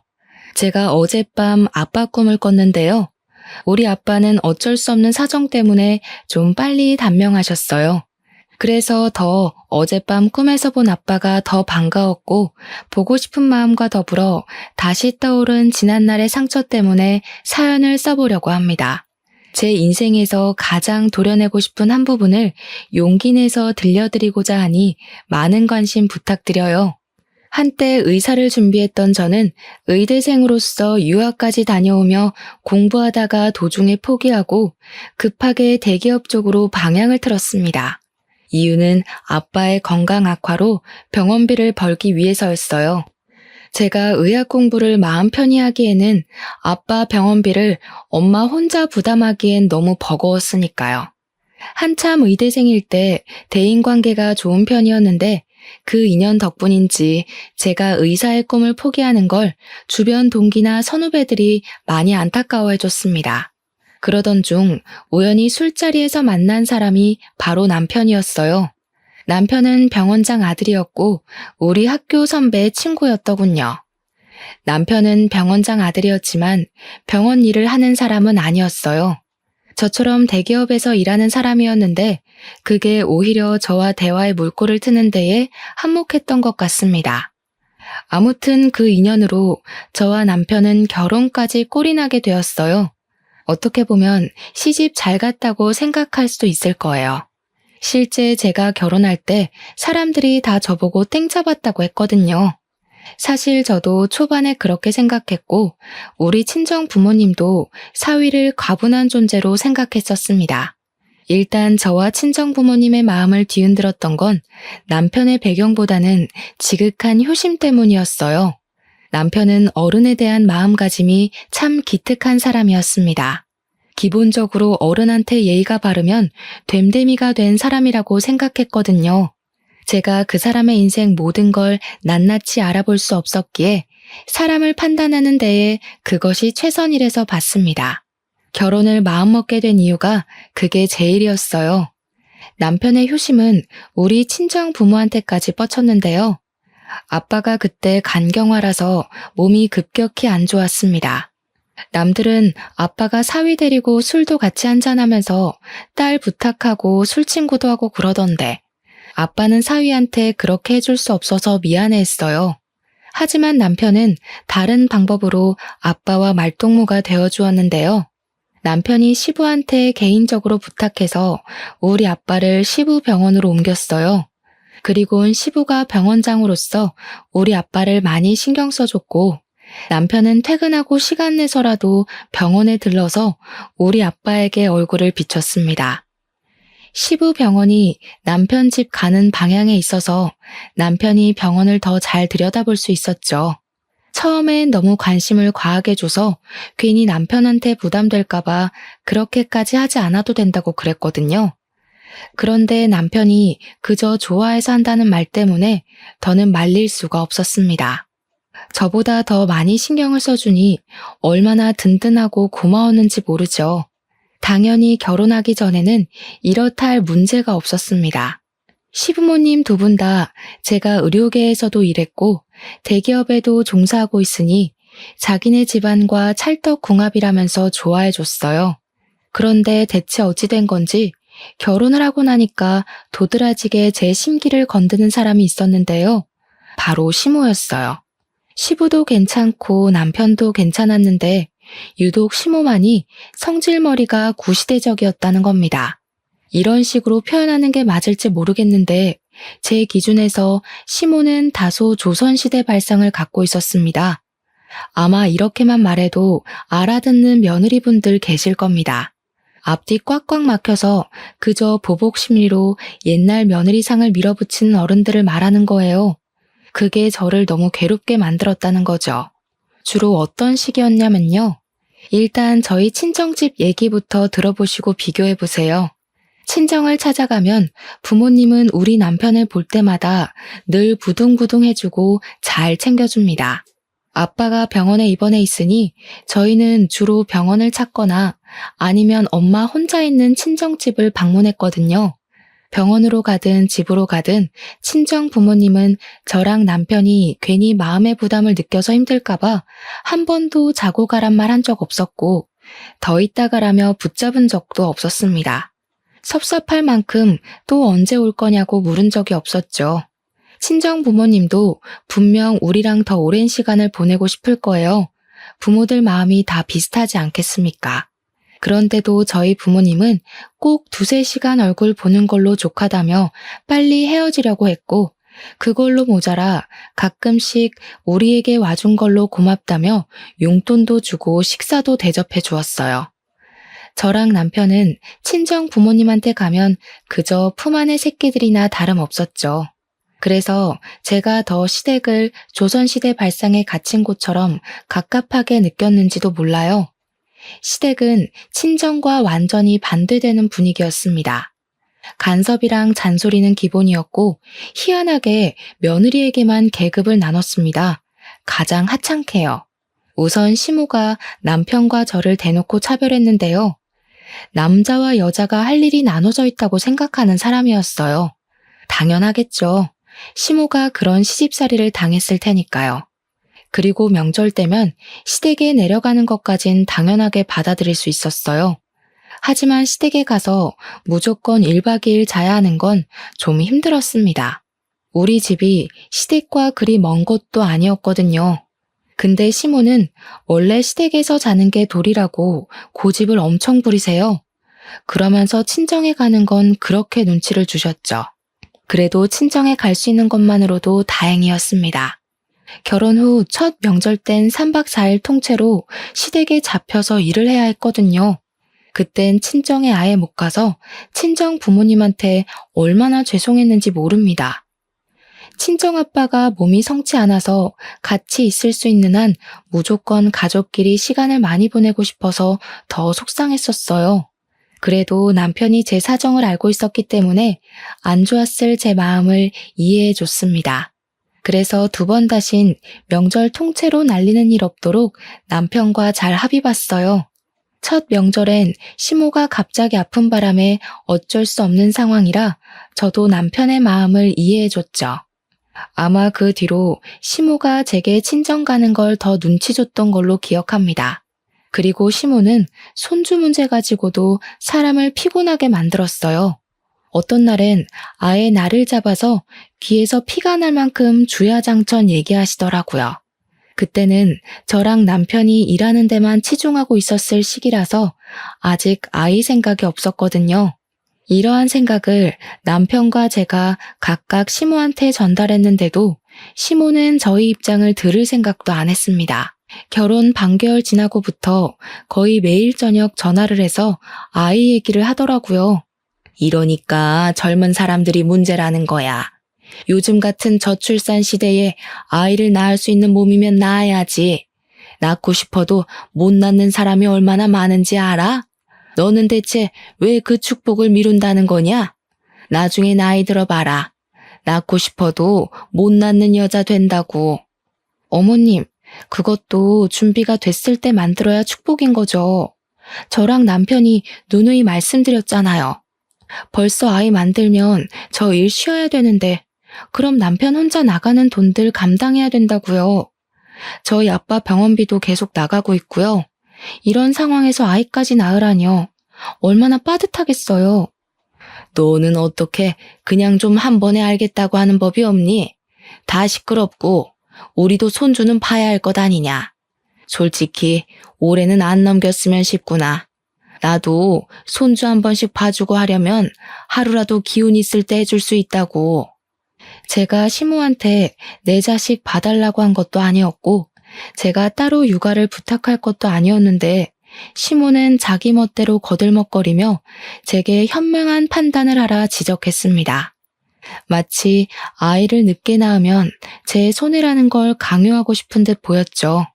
저는 책임감 없이 아이 낳고 불행한 삶을 사는 것보단 기본적인 기반은 쌓고 전진하고 싶었어요. 안 그래도 아빠 건강이 갈수록 안 좋아지던 때라서 예민했거든요. 그 상황에서 무슨 아이를 만들겠습니까? 제가 같은 답을 몇 번이나 했는데도 시모가 매일 저녁마다 이렇게 전화질을 해대니 도무지 스트레스를 안 받을 수가 없었습니다. 그렇다고 제가 어디 털어낼 수 있을 곳이 있나요? 그나마 말해봤자 남편한테 하소연하듯 얘기할 뿐이었는걸요. 남편한테 얘기한다 한들 남편이 시모에게 경고를 주는 것도 아니었으니 스트레스가 해결되는 것도 아니었거든요. 우리 엄마가 또 그랬구나. 나한테는 그런 소리를 안 하니까 내가 엄마한테 먼저 얘기하기도 애매하네. 괜히 엄마한테 손주 얘기 좀 그만하라 했다가 당신한테 불똥이라도 튈까 싶어서 못하겠어. 당신 안 그래도 힘든데 우리 엄마가 성질까지 부리면 더 벅찰 거 아니야. 나도 뭐가 정답인지 모르겠다 이젠. 그냥 아빠 걱정만 하고 싶은데 자꾸 어머님이 중간에 정신을 회방 놓아서 요즘 내가 무슨 생각을 하면서 걸어다니는지도 모르겠다니까. 어머님 대체 나한테 왜 그러시지? 내가 마음에 안 드시나? 그럴 리가. 그랬으면 진작에 결혼 방해했지. 지금 당신 상황이 힘들어서 그런가 자꾸 안 좋은 생각만 하려는 것 같네. 일단 임신 부부는 내가 대신 고민해 볼 테니까 걱정하지 마. 그래도 남편까지 저를 들들 볶았다면 정말 정신을 못 차렸을 텐데 그나마 남편이 제 투정을 다 받아줘서 숨쉴 작은 구멍 정도는 집구석에 남아 있었습니다. 저는 친정아빠의 건강이 더 안 좋아졌다는 소식을 듣고 난 후부터 자주 병원을 방문했어요. 특히 평일에는 퇴근하면 거의 무조건 병실에 들렸다가 귀가했습니다. 이건 남편도 결혼하기 전부터 결혼 후까지 함께 해주는 부분이었고 제가 이렇게 하는 것에 대해서 다 이해를 해주었습니다. 근데 어느 날엔 남편이 시모한테 연락이 왔는지 볼일 있다고 병실에 못 들린 적이 있었습니다. 저 혼자서 친정 부모님 만나 뵈러 또 아빠 병실을 찾았죠. 그런데 하필 그 타이밍에 시모가 우리 신혼집을 찾아왔나 봅니다. 남편이 시댁을 방문하는 건 줄 알았는데 시모가 저희 집으로 오는 거였더라고요. 남편은 제 생각해서 제가 친정아빠한테 가 있도록 일부러 말을 안 한 것 같았거든요. 그래서 저는 전화 받기 전까지만 해도 시모가 저희 집에 있는 줄 모르고 있었습니다. 나다. 너 지금 어디니? 시간이 한참 늦었는데 집에 안 들어와서 전화해본다. 우리 아들은 벌써 들어와서 씻고 있거든? 언제 들어올 거니? 아, 어머님, 지금 저희 집에 계세요? 연락도 없이 오셨네요. 남편한테 들은 얘기가 없어서 어머님 계신 줄 몰랐어요. 저 지금 아빠 병실에 와 있어요. 아무래도 당장 집에 못 갈 것 같아요. 여기서 저녁 먹고 들어가기로 했거든요. 거기서 저녁을 먹겠다고? 그럼 나랑 우리 아들 저녁은 어쩌고? 난 당연히 너 오면 저녁상 받아 먹을 줄 알고 빈손으로 왔단 말이다. 나더러 여기까지 와놓고 쫄쫄 굶고 가란 말이니? 갑자기 전화해서 웬 밥 타령인지. 남편한테 용건이 있어서 찾아온 거면 남편한테 밥 얻어먹으면 될 것을 왜 저한테까지 전화해서 마음 불편하게 하는 건지 모르겠더군요. 평소에는 저희 집 물건 잘만 뒤지고 냉장고 점검도 불시하면서 좀 만들어 먹던가 아니면 사서 먹으면 되지 않나요? 제가 없다고 굶어 죽는 것도 아니고 원래 제가 시모에게 식사를 늘 대접했던 사람도 아니었거든요. 그러니 더 느닷없고 당황스러웠어요. 그러니까 시모한테는 감히 안주인되는 여자가 자기 남편의 끼니를 안 챙겨주고 늦은 시간까지 밖에 있다는 것이 용납 안 되었던 것 같았습니다. 시모는 한번 마음대로 판단하기 시작하더니 그 뒤부터는 작정하고 소설을 쓰기 시작했어요. 저를 여태 남편 밥도 안 해먹인 파렴치한 마누라라고 보았죠. 그래, 내 아주 잘 알았다. 친정만 들여다보느라 네 신랑 쫄쫄 굶는 건 신경도 안 썼나 보구나. 네 시애비가 네 아빠를 지극정성으로 모시고 있는 줄도 모르고 감히 이런 식으로 나온다 그거지? 어디 지금처럼 계속 친정만 챙기면서 살아봐라. 시모는 그렇게 삐쳐서 전화를 끊어버렸습니다. 제 기분이 안 좋으니까 친정엄마가 그걸 용케 알아보고는 집에 무슨 일 있는 것 같은데 얼른 가보라고 하더라고요. 엄마랑 같이 저녁 먹기로 한 상황이었는데 시모 때문에 기분을 망치는 바람에 엄마 마음까지 불편하게 만들어버린 상황이 되어버렸어요. 고작 자기랑 남편 밥 안 차려줬다는 것 때문에 말이죠. 저는 그것이 좀 짜증이 나서 그냥 시모를 잠깐 무시하기로 했습니다. 시모도 예의 없이 제 기분대로 행동하는데 저도 순간적으로 그러고 싶었어요. 물론 시모 말대로 시모 덕분에 친정아빠가 병원장의 직접적인 관리를 받긴 했어요. 그건 정말 감사한 일이죠. 하지만 그것이 시모와 노예 계약을 위한 조건은 아니잖아요. 저는 저희 친정아빠를 위해 시댁에서 주신 은혜에 대해 반드시 보답할 거였습니다. 근데 그 방식이 시댁의 노예는 아니었어요. 그래서 그냥 엄마한테 신경 안 써도 된다 하고 약속대로 저녁을 먹으러 갔죠. 일부러 친정 부모님과 더 긴 시간을 보낸 후에 귀가를 하였습니다. 솔직히 시모가 집으로 돌아갔길 바라는 마음에서 늦게 귀가했어요. 그런데 아쉽게도 귀가하니까 시모가 자고 간다면서 안 자고 집에 있더라고요. 뛰는 제 위에 나는 시모가 있었나 봅니다. 아무튼 시모가 어둑한 거실을 누비면서 제가 오기만을 두 눈 뜨고 기다리고 있었던 것 같았어요. 제가 시모한테 피곤한 낯짝으로 인사를 하니까 숨 돌릴 틈도 안 주고 공격을 하대요. 막 집에 들어온 저보고 친정 부모는 잘 만나고 왔냐고 하는 겁니다. 말투가 어딘가 모르게 안 입고 온 분위기를 풍겼어요. 그 느낌을 보니까 또 무슨 말로 사람 심기 건드릴까 싶더라고요. 나름대로 각오를 하고 시모 잔소리를 잠자코 들었는데요. 어쩜 갈수록 신박하게 사람 속을 뒤집어 놓는지 몰라요. 저리 부모 마음을 몰라서야. 여자는 출가 외인이란 말 알지?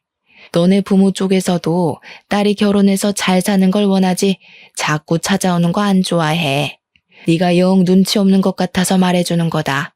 듣자마자 이건 또 무슨 해괴한 세뇌인가 싶더라니까요. 세상에 어느 부모가 자식이 품에서 떠났다고 영영 안 보길 원하겠습니까? 시모는 제가 자기보다 젊다고 뭣도 모르는 여자인 줄 아나 봐요. 그런 소리 하면 제가 식겁해서 출가 외인 신세를 받아들이기라도 할 것 같나 보죠? 왠지 시모의 신보가 짐작이 되어 더 기가 막혔는데요. 시모의 방정맞은 입은 정도를 모르고 결국 선을 넘어버렸어요. 그러니 앞으론 친정 가지 마라. 너네 친정만 챙기지 말고 남편을 챙기라고. 넌 결혼한 순간부터 남편 사람이라는 거 모르니? 세상 천지 어느 며느리가 너처럼 매일 친정에 들러붙어 있나 둘러봐라. 나 같은 시어머니는 양반인 거야. 안 그럼 너 진작에 맨발로 쫓겨났어. 시모는 감히 저더러 앞으로 친정을 가지 말라 선언했고 가더라도 무조건 자신의 허락을 받은 뒤 다녀오라고 하였습니다. 그리곤 제가 무슨 남편 소유물이라도 되는 것처럼 제가 시댁에서 행사할 수 있는 권리는 아무것도 없다는 식으로 말을 해댔죠. 뻔뻔해도 이렇게 뻔뻔한 사람이 다 있나 싶었어요. 안 그래도 아빠가 그 전날 새벽 고비를 넘겼다고 해서 그날 얼굴 보고 엄마 마음 달래주고자 저녁 먹고 온 거였거든요. 그런데 집에 들어오자마자 저딴 소리를 듣자니 심지어 평소 제가 싫어했던 사람이 짓거리고 있으니 짜증나서 저 끝내 한마디를 안 할 수가 없었어요. 그렇게 잘 아시는 분이 왜 본인 처지는 모르세요? 요즘은 남자도 출가 외인인 거 몰라요?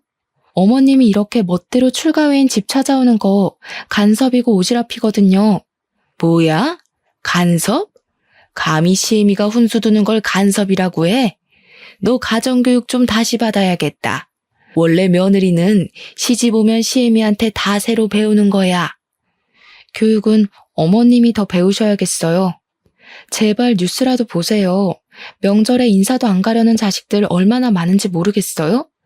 제사까지 싹 다 없애자고 남편 종용하기 전에 적당히 하세요. 남편도 어머님 품 떠나서 제 사람 된 자식이니까 집착 좀 그만하시고 계속 찝쩍거리실 거면 제가 뭘 하든 신경 끄시던가요. 제발 좀 하나만 하시라고요. 제가 결혼하고 나서 목청을 크게 높여본 적은 그날이 처음이었을 겁니다. 저는 저 때문에 혈압 올라 보이는 시모를 내버려 두고 방에 들어가 버렸어요. 방에 있던 남편이 거실에서 큰 소리가 난 후 제가 들어가니까 무슨 일이냐고 묻는 겁니다. 한번 폭발한 감정은 더 이상 숨겨지지 않았어요. 저는 소리내어 울면서 남편한테 하소연하였습니다. 어머님 정말 너무하신 거 아니야? 날 낳아준 부모님한테 평생 가지 말라는 게 할 소리냐고. 내가 왜 우리 부모님이랑 생이별을 해야 되는데? 그렇게 살아야 할 바엔 그냥 이혼하고 말 거야. 제 말에 당황한 남편 또한 21세기에 친부모와 생이별 시키는 건 좀 아니라고 생각했는지 한참 저를 달래다가 밖으로 나갔어요. 시모랑 대화를 하는 듯 했습니다. 시모가 본인 성질을 감당 못하는 건지 중간중간 큰 목소리가 나기도 했어요. 그래도 남편이 저와 못 만나게 하는 덕에 시모가 안방으로 쳐들어오는 일은 없었습니다. 시모는 그날 우리 집에서 자지 못하고 결국 남편이 댁으로 바래다 줬어요. 새벽에 괜히 남편만 고생을 했죠. 그 뒤로 시모가 저희 집에 왕래 없었던 건 아닙니다. 다만 약간의 변화는 있었어요. 시모가 저희 집을 찾아오더라도 저를 건들지 않더라고요. 제가 뭘 하든 잔소리하는 사람이었고 그 시선을 제 뒤통수에 붙이고 있던 사람이었는데 이젠 자유롭게 내버려 두셨죠. 그렇다고 저랑 사이가 완만했던 건 또 아니었어요. 좋게 말해서 자유롭게 내버려뒀다고 한 거지 사실 저를 투명인간 취급한 거나 다름없었습니다. 시모는 제가 인사를 해도 무시했고 식사를 준비해도 겸상을 안 했습니다. 그럴 거면 우리 집에 왜 자꾸 오는 건지 모르겠는데 자기 먹을 반찬과 밥을 따로 챙겨와서 냉장고에 넣어놓고 찬밥이랑 젓갈만 먹었어요. 어찌 보면 시위라고 볼 수도 있겠네요. 너무 신경 쓰이는 행동이었지만 신경 써달라고 발악하는 것 같아서 오히려 신경을 꺼버렸습니다. 저도 시모를 투명인간 취급했더니 신기하게도 시간 지날수록 마음이 점차 편해지더군요. 그렇게 좀 잠잠한 시간이 흐르는 것 같았어요. 하지만 역시 한 번 원흉은 영원한 원흉인가 봅니다. 어느 주말 아침에 또 사달이 나고 말았어요. 엄마가 저랑 남편이 좋아하는 반찬을 싸준 적이 있었는데요. 그걸로 아침상 차리려고 냉장고 뒤졌는데 감쪽같이 없어진 거예요. 제가 분명 잘 보이는 곳에 놔뒀기 때문에 못 찾을 리는 없었고 저 아니면 손댈 사람도 딱히 없어서 사라질 이유도 없었거든요. 근데 신기루처럼 없어졌길래 참 귀신 고칼 노릇이라 생각하면서 냉장고를 뒤졌는데요. 그때 시모가 어슬렁거리며 뒤늦게 주방으로 들어오더라고요. 그 순간 정말 설마 싶은 불길한 촉이 들었습니다. 그래서 시모한테 다짜고짜 반찬 어디 갔냐고 물어봐 버렸어요. 아, 그거? 곰팡이가 폈는지 냄새가 이상해서 다 갖다 버렸다. 대체 얼마나 묵혀뒀길래 음식 썩는 줄도 모르고 그렇게 처박아 둔 거니? 친정 신경 쓰느라 이젠 집안일까지도 점점 뒷전되는 거냐? 뭐라고요? 반찬이 썩다뇨. 그거 엊그제 챙겨온 건데 무슨 소리 하시는 거예요? 친정엄마가 남편 좋아하는 반찬까지 챙겨서 주신 거라고요. 응? 엊그제? 그럼 포장이 허술했나 보네. 분명 쉰내 났었어. 근데 앞으론 너네 엄마한테 그런 거 싸주지 말라고 해라. 내가 조금 맛보니까 간이 옳지도 않고 속만 버리겠더라. 그리고 너도 친정엄마한테 반찬 받아오는 습관 버려. 안주인이 직접 음식을 할 줄 알아야지. 너무 어이가 없어서 말문이 막힌 저를 두고 시모는 신이 나서 입을 나불거렸습니다. 나중에 애 낳으면 애 밥도 친정엄마한테 해달라고 할 거냐면서 끝도 없이 잔소리를 하셨어요. 그동안 제게 시비 못 걸어서 어떻게 참았나 싶을 정도로 악담이 소시지처럼 줄줄 잇따라 나왔죠. 그걸 듣는데 그동안 마음이 괜찮은 줄 알았던 저는 괜찮은 게 아니었단 걸 깨달았어요. 그저 우라가 내면에서 잠을 자고 있었을 뿐이었어요. 너무 화가 나서 아침부터 손발이 부들부들 떨렸던 저는 더 이상 시모가 시모로 보이지 않았습니다. 그 와중에 아침상이나 차리라며 제게 밥주걱을 쥐어주는 시모에게 더는 참지 못하고 주걱 냅다 던져버렸어요. 그리곤 제 분에 못 이겨 아악 소리 지르니까 시모가 놀라서 저를 쳐다보는 겁니다. 저더러 정신 나갔냐고 하대요? 저는 그런 시모에게 다가가 침을 튀기면서 얘기를 했어요. 어머님이 살아계시는 동안엔 손주 코빼기도 안 보여줄 테니까 꿈도 꾸지 마세요. 어머님은 죽었다 깨어나도 손주 볼 팔자 못 되고 시어머니 대우받을 팔자 못 되실 거예요. 제가 그렇게 만들 거예요. 그냥 이대로 뒤치다거리 받아줄 자식 하나 없이 외롭게 늙다 가도록 만들 거라고요. 저도 제가 그런 말을 할 수 있는 사람인 줄 몰랐습니다. 사람이 감당 못할 화를 느끼면 온몸에 기운이 빠지고 주체 못할 만큼 떨린다는 것도 그때 처음 느껴봤어요. 정말 다신 느끼고 싶지 않을 최악의 감정이었죠. 저는 그대로 겉옷만 챙겨서 친정 부모한테로 갔습니다. 친정 부모님을 보니까 눈물이 나서 엉엉 울면서 또 하소연해버렸어요. 부모님은 병원장인 시부에게 감사해서 사돈으로서 잘하고 싶은데 힘들어하는 저를 보면 가슴 미어지게 미안해서 이도저도 반응하질 못하셨어요. 전 그게 또 제 나름 불효를 저지르고 있는 것 같아서 괜히 죄송했습니다. 조금만 더 참아볼 걸 하고 뒤늦게 후회를 했죠. 그런데 제가 결국 시모를 화날 대로 화나게 했는지 결국 일이 커져버렸어요. 시모가 개념 없다는 건 알고 있었지만 상상 이상인 줄은 몰랐거든요. 근데 정말 어떻게 해볼 심산으로 친정아빠 병실까지 찾아왔더라고요. 당장 내 남편 병원에서 나가요. 내가 전혀 하는 꼬락서니 때문에 도무지 이대로 넘어갈 수가 없네요. 감히 시애미한테 저주를 퍼부었으면 그만한 대가 받을 각오는 했겠지. 시모는 저의 건방이 하늘을 찔러서 더 이상 봐줄 수가 없다며 막무가내로 저희를 쫓아내려 했습니다. 마침 남편이 따라온 터라 남편이 시모의 몸부림을 막고 있었어요. 저 또한 나가서 얘기하자고 시모를 밖으로 내몰았고 결국 이 소란이 병원장한테 올라가 시부까지 등장하는 사태가 발생했어요. 시부가 등장하자 시모는 저랑 남편을 뿌리치고 지원군을 얻었다는 듯 바로 시부의 팔짱을 꼈습니다. 저희 친정 부모님에게 사태질을 하면서 목청을 높였어요. 저 사람들 당장 내쫓아요. 우리가 가족이란 이유만으로 잘해주니까 이 사람들이 주제도 모르고 기어오르더라고요. 아무래도 우리를 호구로 본 것 같으니까 우리한테 까불면 어떻게 되는지 똑똑히 보여주자고요. 조용히 안 해? 지금 여기가 어딘지 몰라서 소란이야? 이 병원에서 당신 얼굴 모르는 직원들이 없는데 쪽팔리게 이럴 거야. 다 큰 어른이 돼서 말이야. 어디서 애들이나 하는 짓을 하고 있어? 여보, 내가 방금 집에서 무슨 일을 겪었는지 알아요? 당신 며느리 되는 년이 나보고 평생 외롭게 늙어 죽을 팔자로 만들 거라고 악을 썼다니까요? 시부는 시모의 가벼운 입을 틀어막으면서 일단 병원장실로 가자고 주위 시선들을 피했습니다. 시모는 당장 자기 편을 들어줄 거라 생각했던 시부가 되레 자기한테 소리치니 좀 당황한 것 같았어요.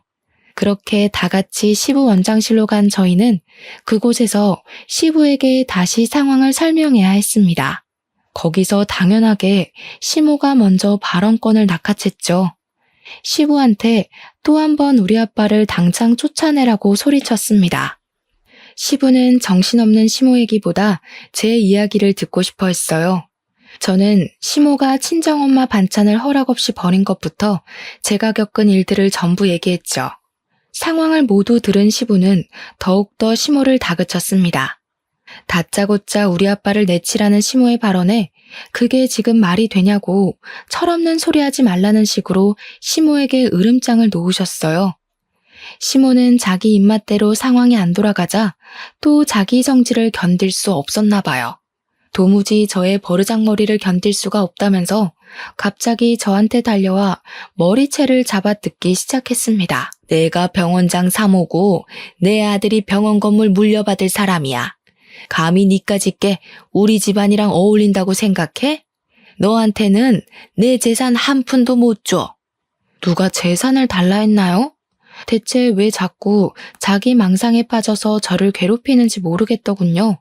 남편이랑 시부도 시모가 이렇게까지 누굴 미워하는 건 처음 봤는지 말리면서도 많이 당황스러워했습니다. 저는 결국 그 자리에서 엉망진창인 꼴로 오열을 하였어요. 제 처지가 서럽더라고요. 제가 뭘 바라고 가지려다 무너져서 이 꼴이 됐다면 어느 정도 제 처지를 받아들였을 거예요. 그런데 저 아무리 생각해도 대체 제가 뭘 잘못했는지 모르겠거든요. 억울해서 눈물이 너무 나더라고요. 이런 감정으론 도무지 친정 부모님한테 갈 수가 없어서 끝내 인사도 못하고 남편과 함께 집으로 돌아왔습니다. 시모는 시부한테 잡혀서 우리를 따라오지 못했어요. 집에 온 저희의 기분은 그야말로 먹구름 그 자체였습니다. 남편도 그동안 저랑 시모 사이에서 많이 힘들어했더라고요. 그건 미안했어요. 근데 그 때문에 남편이 제게 하는 말은 좀 서운했습니다. 도대체 왜 나한테 그러냐? 둘 다 왜 그래? 그냥 좀 서로 양보하고 지낼 순 없는 거야? 사람 대 사람이잖아. 뭐가 문제라서 그게 안 되는 건데? 엄마는 나이가 많아서 그렇다 쳐. 당신은 엄마보다 젊고 훨씬 깨어있는 사람이면서 왜 이렇게 답답한 짓만 해? 뭐? 그게 지금 할 소리야? 막말로 당신이 중간에서 잘했으면 어머님이 당신 무서워서라도 저런 식으로 못했겠지. 나만 이 관계에 대해 문제가 있는 거라고 생각해? 당신 엄마잖아.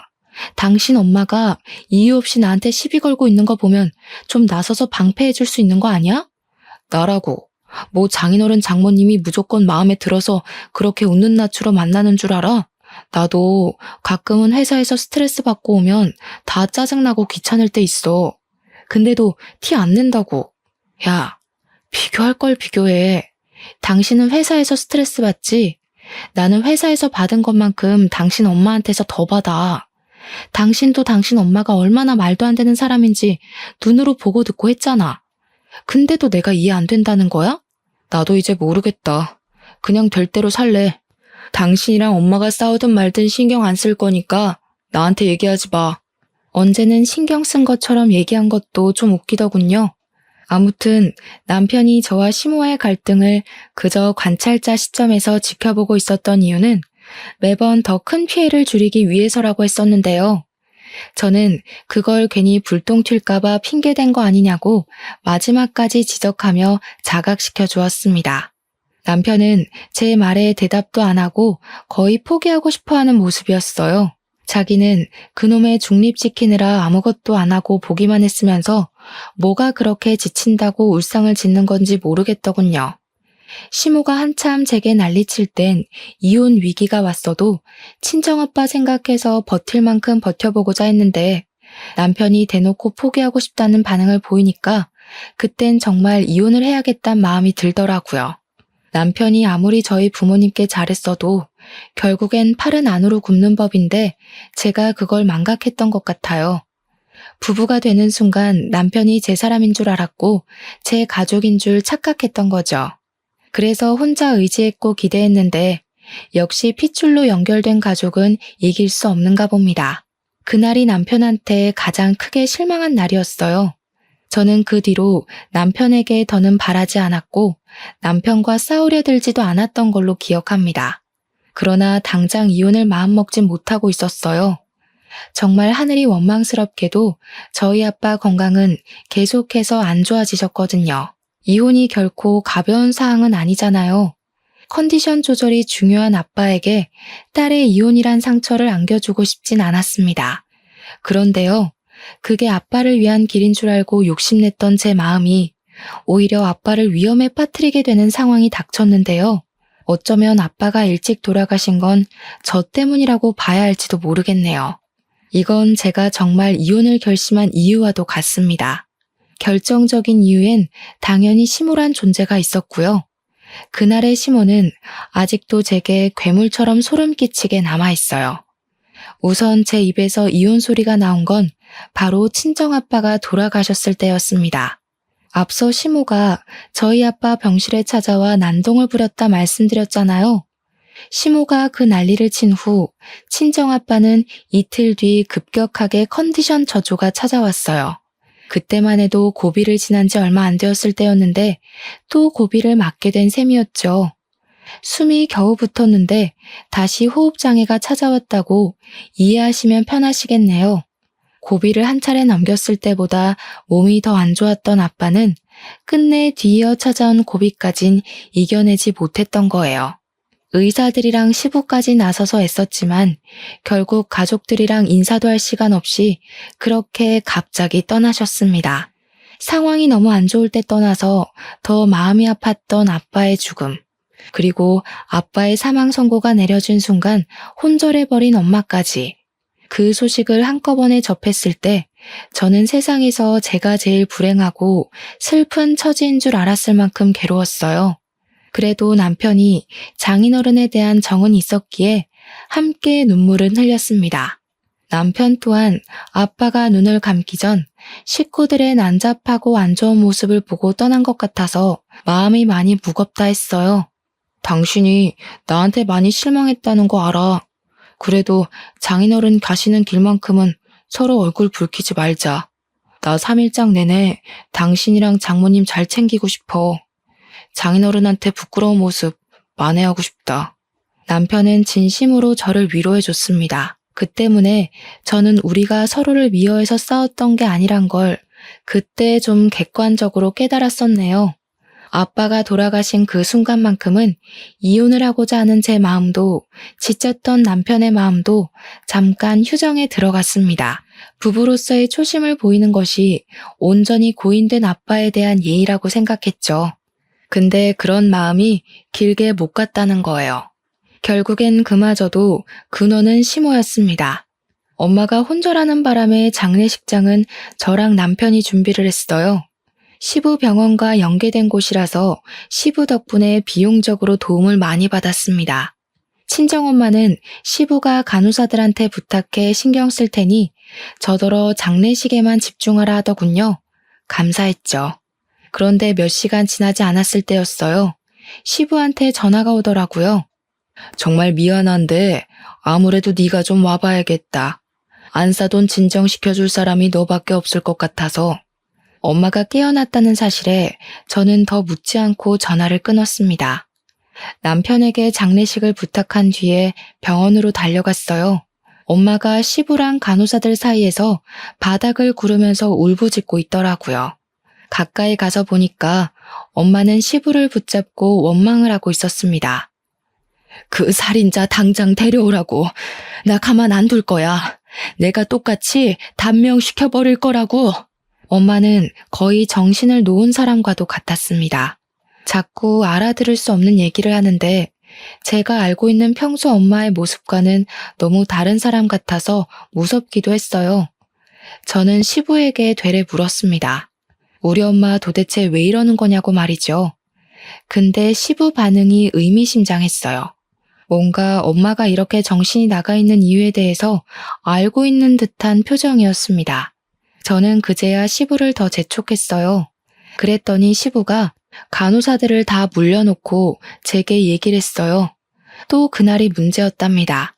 시모가 우리 아빠 병실 쳐들어왔던 그날이요. 그날 저랑 남편이 먼저 귀가하고 나서 저는 시부가 시모를 집에 보낸 줄 알았거든요. 그런데 시모가 우리들 몰래 한 번 아빠 병실로 들이닥쳤다네요.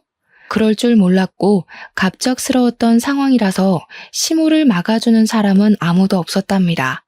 시모가 분에 못 이겨 멧돼지처럼 돌진했는데 속도 조절을 못하고 그만 아빠 위로 엎어진 거예요. 그걸 엄마가 뒤늦게 잡아당기면서 비명을 지르자 직원들이 병실로 들어왔고 다 같이 시모를 겨우 끌어내서 시모를 내쫓았다고 해요. 그때 우리 아빠가 잠깐 쇼크가 왔다고 합니다. 그 바람에 큰일 날 뻔도 했대요. 시부가 예상하길 아마 그 충격이 컨디션에 큰 문제가 되지 않았나 얘기를 하더라고요. 정말 미안하다. 내가 너랑 안사돈한테는 참 얼굴들 낯이 없어. 아무리 용서를 구해도 소용없겠지만 정말 미안하다는 말밖에 할 말이 없구나. 내가 바깥 사돈한테 감히 조의를 해도 되는 건지도 모르겠다. 그 자리에서 마치 아빠의 사망 선고를 다시 듣는 것 마냥 저 또한 서럽게 울었습니다. 엄마가 시부를 원망하는 걸 말리던 것도 더는 못하고 그저 이런 인연을 끌고 와 버린 제 자신을 원망하기만 했죠. 그리고 저는 엄마를 모시고 장례식장으로 갔습니다. 제가 자리를 비운 사이 조문객들이 좀 늘어 있었는데요. 그 중에는 참 고맙게도 제 발로 찾아온 시모도 있더라고요. 저는 엄마한테 나서지 말라 했고 시모 하는 꼴이 궁금해 지켜보고 있었습니다. 시모는 우리 아빠 사진 앞에 서서 인사하고 절하더니 금세 앉을 곳을 찾아가 떡이나 주워 먹더라고요. 그러면서 하는 소리가 뭔 줄 아시나요? 아이고야, 잘 돌아가셨네. 오상이 따로 없다. 어차피 죽을 팔자였는데 잘 됐지 뭐. 식구들 주머니 사정은 더 이상 걱정 없겠다. 그러게 딸 교육을 잘 시켰어야지. 자기 딸내미 건방진 거 대신 벌 받은 거야. 이건 일부러 우리더러 들으라고 하는 소린지 아니면 저랑 엄마가 같은 자리에 있다는 걸 모르는 건지 시모는 그 재수없는 목소리를 숨기지 않았습니다. 시모의 입방정을 주변 사람까지 다 듣게 되었어요. 근데 주변 식구들은 시모 성질이 개똥 같다는 걸 아나 봐요. 굳이 말 섞으려 하지 않더라고요. 그건 당사자가 아니니까 참아줄 수 있겠죠. 저는 시모의 더러운 주둥이가 욕하고 있는 주인공이잖아요. 어떻게 자기가 죽인 거나 다름없는 사람 장례식장에서 가족들이 뻔히 있는데 저런 개소리를 할 수 있는 걸까요? 시모란 사람은 그저 자기가 하는 말에 대해서 뭐가 잘못된 건지 아예 상식이 없는 것 같았어요. 차라리 말 못하는 개돼지가 나을 지경이었죠. 시모가 자기 앞날도 모르고 떡을 껌처럼 질겅질겅 씹고 있길래 오랜만에 오만정 다 떨어지더군요. 머리 끝까지 화가 났던 저는 이제 그만 시모와의 인연을 정리하려고 움직였습니다. 눈앞에 보이는 접시에 담긴 김치를 들었어요. 그리곤 시모 얼굴에 패대기 쳤고 놀라서 숨 돌리고 있는 시모를 두곤 처먹고 있는 그 떡도 시모 얼굴에 패대기 쳤습니다. 나 지금 그쪽 만난 거 진짜 하늘이 원망스러울 정도거든요? 근데 이제 나만 그런 거 아닐 거라서 이해해 보려고요. 그쪽도 앞으로 나 만난 거 하늘까지 원망하게 될 거예요.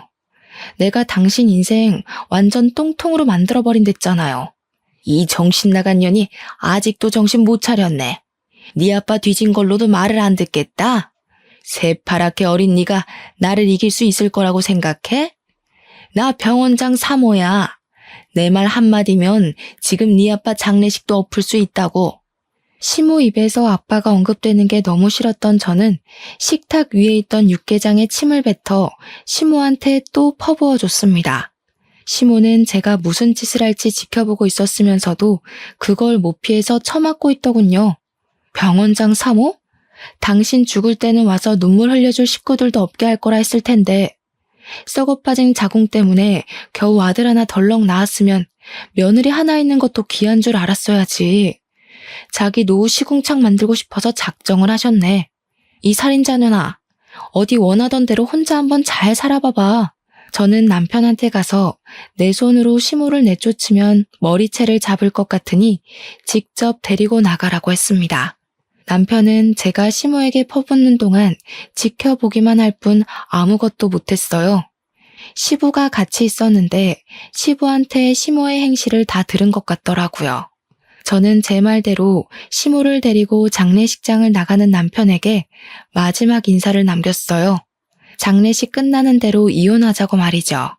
남편은 대답 못하고 그냥 가버렸어요. 그렇게 짧고도 버거웠던 3일이 지나고 아빠를 보내드렸습니다.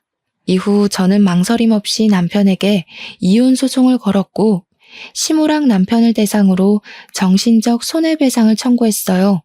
그리고 시부가 손수 건네준 병원 임직원들 증언과 CCTV 영상을 확보로 시모의 행포를 법정에 고발할 수 있었습니다. 시모는 상해치사죄로 인정되어 무려 4년형의 징역을 살게 되었죠. 그 시기에 시부가 시모로부터 이혼 소송을 제기했다고 들었습니다. 저는 시모가 구속되기 전 몸도 마음도 빈털터리가 된 그 꼴을 직접 지켜보고자 법정에 나가 있었어요. 시모는 뒤늦게 제 다리를 붙잡으며 용서를 빌더군요. 살려달라고 구질구질하게 매달리는데 고작 이 천박한 아줌마 때문에 우리 아빠가 일찍 돌아가신 것 같아서 또 화가 나더라고요. 이제 진짜 외롭게 늙어 죽을 일만 남았겠네요. 그게 싫으면 깜빵 친구들이나 사귀어 보시던가요. 혹시 알아요? 지옥 가는 길만큼은 친구들이랑 동행할 수 있을지. 시모에게 붙잡힌 발목을 털어내고 그대로 돌아섰습니다. 역시 시모는 기대를 저버리지 않고 저한테 쌍욕을 퍼부어 주더군요. 참, 그리고 전 남편은 이혼 소송이 마무리되기 전 제게 진심으로 사과하고 싶다고 자리를 마련했었어요. 전 남편이 어른한테 예의가 발라서 좋아했었는데 그 마음이 아내와 엄마 사이에서 중간 역할을 못하는 걸로 연결될 줄은 또 몰랐네요. 어떻게 보면 전 남편과는 참 휴전 같은 만남이었을지도 모르겠어요. 언제 터질지 모를 전쟁 때문에 서로 긴장을 하고 살아야 하는 관계는 결국 이런 결론으로 도달하기 마련인 것 같습니다. 전 남편은 제게 미안하다고도 했고 여전히 좋아한다고도 했어요. 그런데 저를 붙잡지는 않았습니다. 이유는 자기 엄마 때문이었어요. 시부는 피 안 섞인 시모를 버릴 수 있지만 자기는 차마 그게 어려울 것 같다네요. 전 남편은 그런 선택을 할 만도 한 것이 시모가 전 남편에겐 잘했을 거잖아요. 아무튼 그게 저랑 전 남편과의 마지막 인사가 되었어요. 그 뒤로는 제가 결혼을 했었나 믿기지 않을 만큼 흔적도 없이 솔로 생활을 만끽 중입니다. 아빠를 여의고 혼자가 된 엄마랑 당분간 여유를 갖고 좀 쉴까 해요. 저도 엄마도 속을 많이 다쳐서 힐링이 필요하거든요. 행운이 오길 욕심내진 않아요. 다만 앞으로 남은 우리 가족에게 더 이상의 불행은 없길 바라네요. 그럼 이만 글을 마칠게요. 들어주셔서 감사합니다.